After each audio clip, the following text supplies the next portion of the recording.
Pautang po!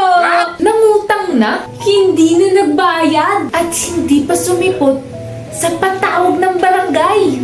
Aba, parang multo! Nangutang pero biglang invisible? Sa Pilipinas, kung pareho kayong nakatira sa iisang lungsod o munisipyo at sakop ng katarungan pambarangay, kailangan munang dumaan sa barangay conciliation. Kapag pinadalhan ng proper notice ang umutang sa barangay pero hindi sumipot ng may valid reason, hindi ibig sabihin na panalo na ang nagpautang. The barangay must follow the proper legal conciliation process. If the mediation fails or the respondent unjustifiably refuses to appear, The barangay may issue the appropriate certificate to file action. maraming nag-aakala na kapag hindi sumipot ang may utang, pwede na agad ipaaresto. Hindi ganun ang batas. Ang utang by itself is generally a civil matter. Hindi shortcut ang barangay. At lalong, hindi teleportation device. Para biglang mapabayad ang may utang.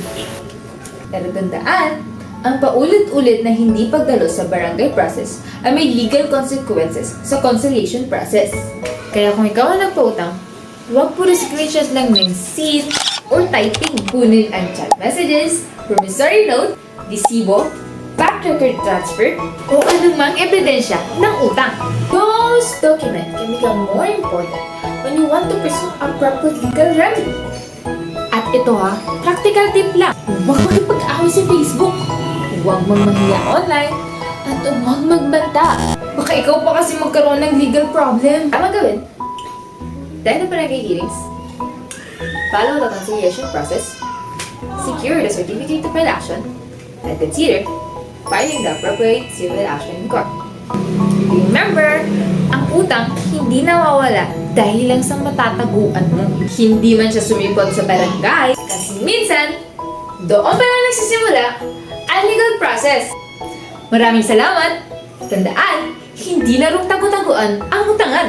Magbayad sa pinangakong araw. Huwag maging abusado at mas lalong, huwag magpapaabuso.